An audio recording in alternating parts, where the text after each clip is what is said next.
For 40 years, one program has kept Singapore watching, talking, and staying one step ahead of crime. Crimewatch has brought real-life cases into our living rooms, shown us how policing has evolved, and reminded us that keeping Singapore safe is a shared responsibility. Across generations, its stories and unforgettable moments have become part of our collective memory.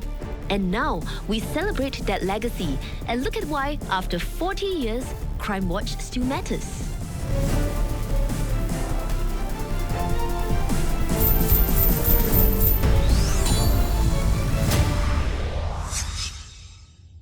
Hi everybody and welcome. If you're a fan of Crimewatch, don't go anywhere. This is the Crimewatch 40th anniversary special. I'm Daniel Martin. And I'm Hazel Teo. Wow, 40 years. I remember watching Crimewatch with my family when I was just a kid. We all did. And do you know that Crimewatch is Singapore's longest running show? I don't know of anyone who hasn't heard of Crimewatch. So let's take a trip down memory lane to see how the role of Crimewatch has evolved since 1986 and how it continues to keep viewers informed, vigilant, and entertained. Plus, we take a rare behind-the-scenes look at how everyone's favorite show is made. To kick things off, let's meet the people who make Crimewatch happen. It's time to hear from the chairman of the National Crime Prevention Council, Mr. Gerald Singham. Mr. Singham has been on the council for over 25 years. Mr. Singham, welcome. Thank you for joining us. All those years ago, what do you think led you to want to join the council in the first place? I was inspired by Crimewatch. It was a very unique program because it was relatable, easy to understand for all ages, and Singapore was a young nation developing. And while the economy and other areas were growing, crime was always a concern. I felt that with my interest in our safety and how I could contribute, together with volunteers from the community and from the industry, that inspired me to join NCPC and to be involved in Crimewatch. That's beautiful. What would you say is the role of National Crime Prevention Council and how does it work together with the police? NCPC was formed 45 years ago. We are independent, but we work very closely with the Singapore Police Force. The committee and the council comprises volunteers from the community, volunteers from industry. Public awareness and crime prevention advocacy is very important. NCPC has evolved because we have come up now with more online measures, micro videos, TikTok, short clips, micro dramas to showcase how real crimes have been committed, how it was investigated, and how the public could be educated. Thank you very much, Mr. Singham, for sharing your insights with us. Later on, we take a look at how Crimewatch cases over the decades have reflected developments in policing and crime prevention. In Singapore, we have low crime rates. This is due to a number of reasons. We have clear, strict laws. We have a highly professional police force. Our population is largely law-abiding and supports the strict laws. And actually, a lot of crime is solved with the help of the public. There is public acceptance of our approach to law and order and our framework of strict laws. They understand why it is important for them.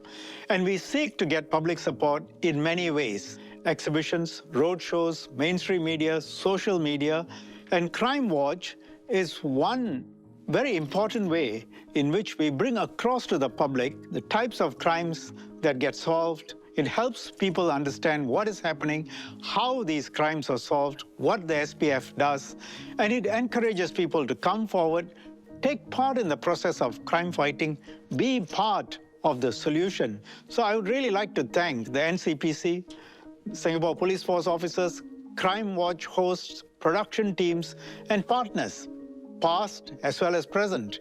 They have contributed immensely to the success and legacy of Crimewatch over the last 40 years.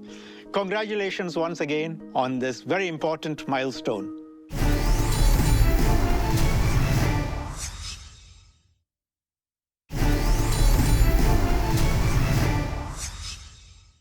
Happy 40th anniversary to Crimewatch. Over the years, Crimewatch has engaged many Singaporeans with true crime stories and supported the Singapore Police Force's mission by raising awareness on emerging crime trends, educating the public on crime prevention, and encouraging the community to play an active role in keeping Singapore safe. Since its first episode in 1986, Crimewatch has grown over the years to become the longest-running local TV production in Singapore. Many of us grew up watching Crimewatch. Congratulations to Crimewatch on this milestone, and thank you to everyone involved in the making of Crimewatch, including the National Crime Prevention Council, police officers, Crimewatch hosts, and production teams. I look forward to your continued support for Crimewatch and for your partnership with the Singapore Police Force to prevent, deter, and detect crime. So, Hazel, which iconic Crimewatch case do you remember? I think it's got to be the one about the 8-year-old girl Huang Na who went missing and was then later found in the hills. That was really heartbreaking. And back then, I was too young to read about it in the newspapers. But I do know about these cases just by watching Crimewatch with my family. You know what? You and I are different generations, but same. I did the same thing. What about you? Which Crimewatch cases do you remember?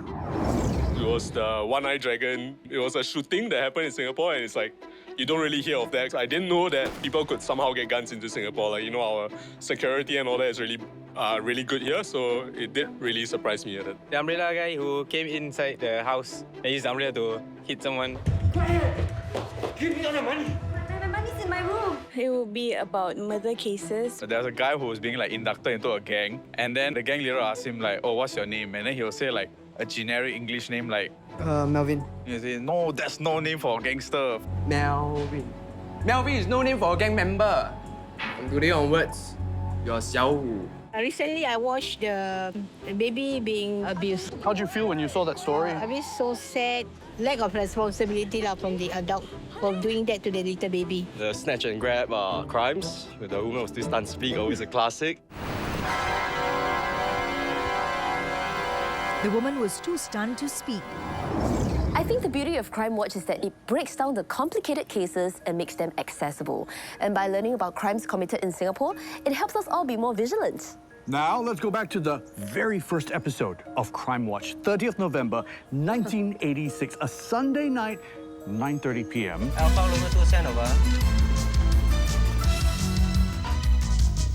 It featured the unsolved murder of a national serviceman.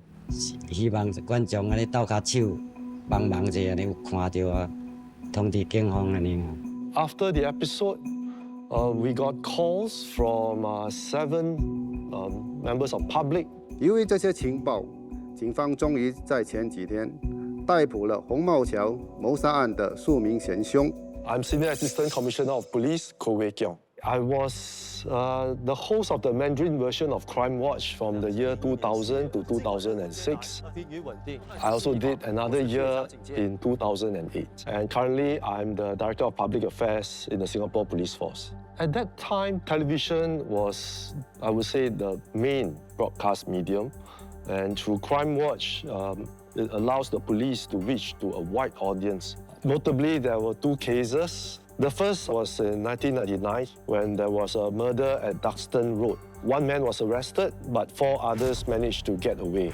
After the episode was aired with their names and photos, the man actually surrendered to the police.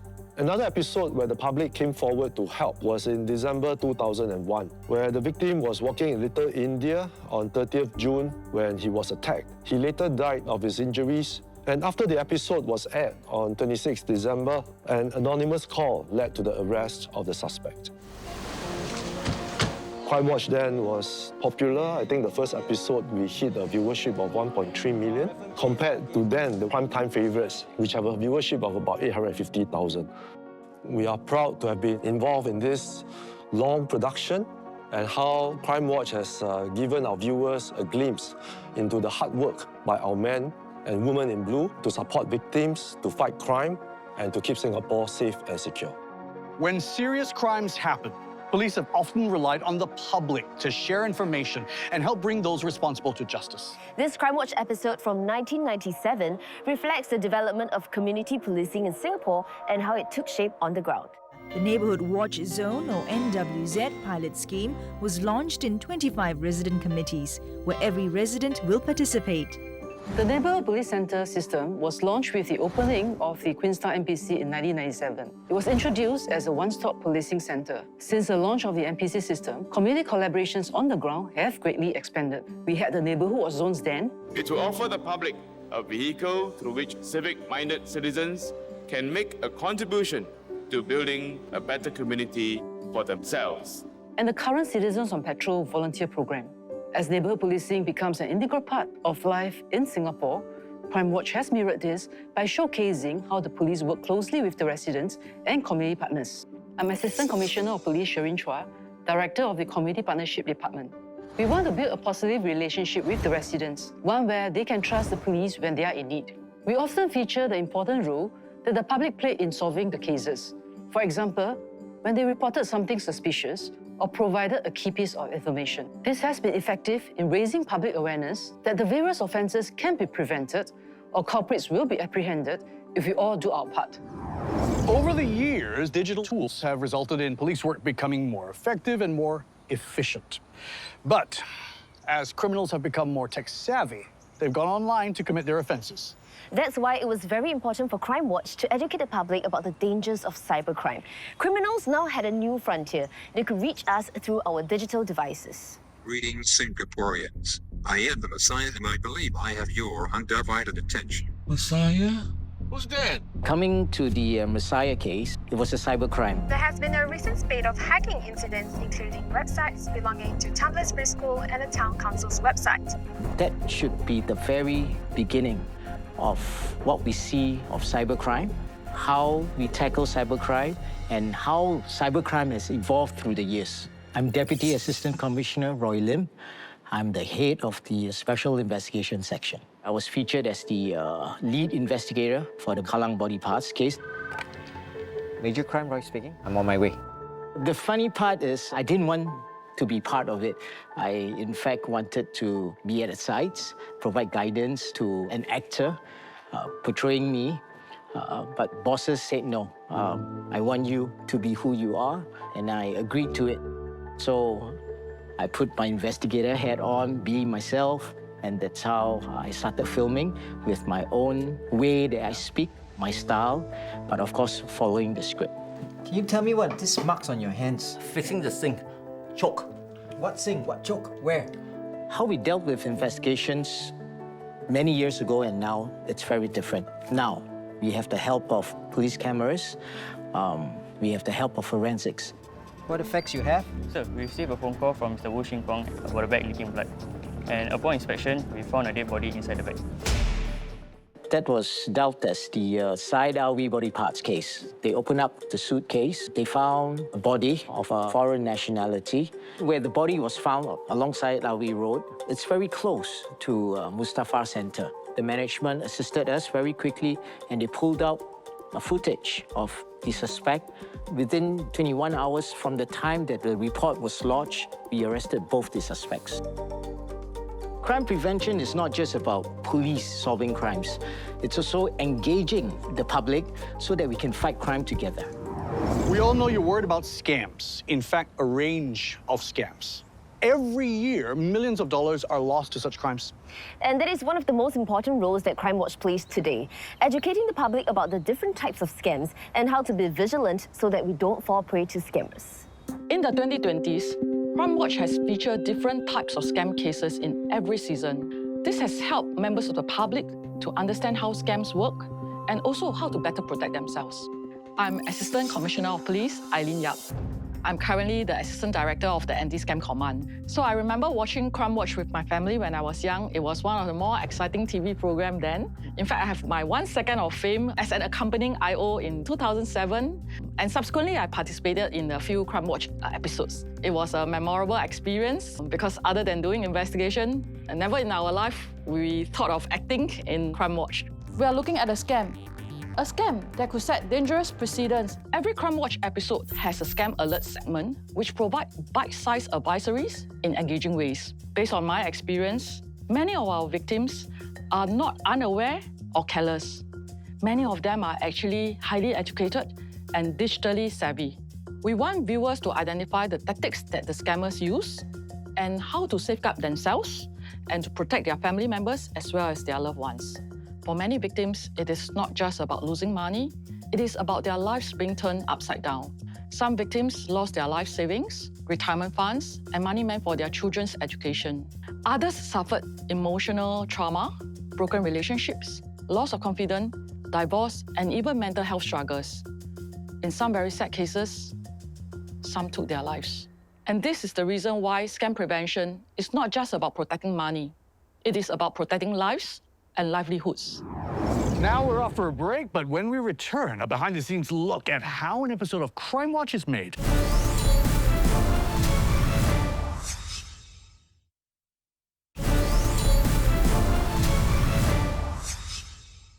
Hi, I'm Philip Ma, a former Crimewatch presenter. And this is my co-host, Inspector Philip Ma. And later on in the program, an unsolved robbery you may be able to help the police with. I very often get people coming up to me, I recognize you.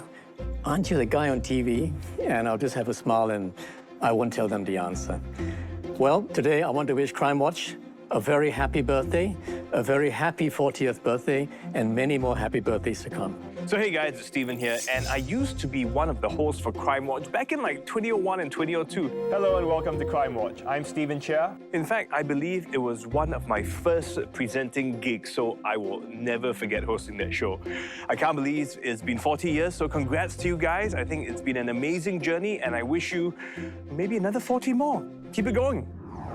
Now, if you've ever wondered how they put together an episode of Crimewatch, you are in for a very special treat. And before we speak with the directors, actors, and hosts who made the show happen, let's find out what are some of your favorite things about Crimewatch. The quality has gotten much better through the years. I like to see the police in action. Quite interesting to see what they do behind the scenes to solve crimes. Usually the murder cases are quite high profile. To be aware of scams, and I feel like that's very useful for like the elderly and stuff who spend a majority of their time on like watching television, and then this just helps them to become more careful of like scam calls. 那个人被抓了啊，抓了哦。他就是犯法咯。看了会学到啦。不要这样做啦啊。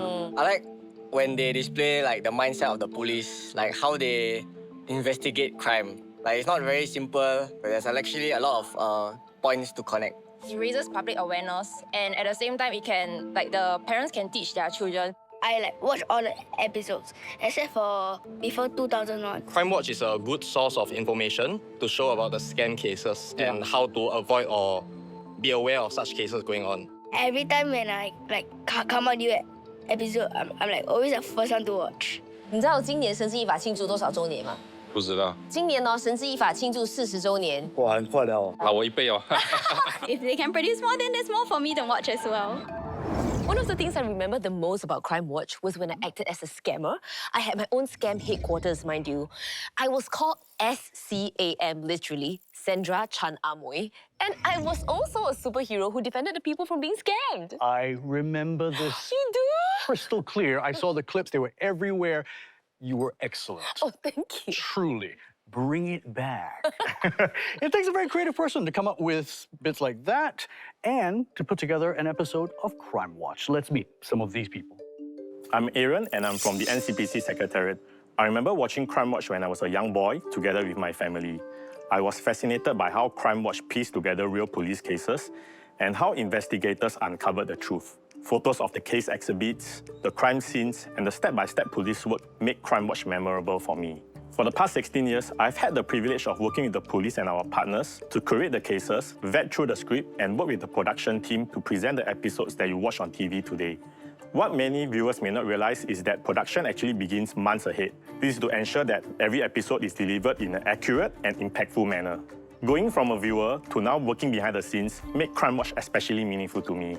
I'm glad to have played a small part in educating a new generation of Singaporeans. I am Dekarajan. I've been involved in Crimewatch since 1986 in Season 1, Episode 1. I've been behind the camera as a cameraman, as a director, and an executive producer. I think the earlier days was more challenging. Nowadays, we use other people, actors, and all that. Initially, we use the related investigating officers. We need to direct them, guide them, They are doing their job, but we are expecting something else in a creative way and a stylish way. I have covered stories like Anthony Le, who used a student to kill his wife. I was trying to push to interview Anthony Le personally when I was in prison. So it did not work. Stand by and action. Whatever goes on air should be the best of yours. So that's why I push my limit and try to bridge the gap.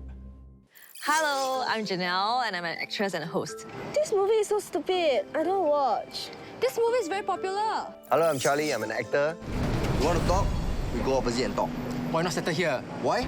Your gang member offended us, so I decide where to settle. It was actually my first project ever. Crimewatch actually made me famous. People keep coming up tell me, hey, you're the Crimewatch guy, Crimewatch guy.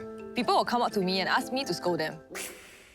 Say, can you please say your line to me, please? You're nothing but a prostitute. When we were filming, that wasn't my original line. The original line in the script was like, you're so stupid, something like that. Okay. So then after that, they altered it and then it became like, you're nothing but a prostitute. Yeah, and it worked. It kickstarted our career. That's right. You better say sorry. Why should I? Hi everyone, I'm Shanice. I'm an actress, and my role in Crimewatch was Vicky in the Pioneer Mall Gang Clash episode. Settle tomorrow, 4 p.m. at Pioneer Mall. I was like 12 years old, so I remember very vividly. It was a very chaotic scene. All of us were gathering at Pioneer Mall, and I still remember that role was a very alien role. I didn't really know the persona of alien and all, so I went to observe how alien behaves. Settle. You think I'm scared? Everyone watched that meme or watched that episode for sure. Crimewatch is actually timeless. I mean, considering from the start till now, the main core of it doesn't really change. Yes. Right? Yeah. But you will never get bored of it. I wish to congratulate Crimewatch for 40 years of outstanding productions. I wish to thank the many individuals, organizations, sponsors for making Crimewatch possible.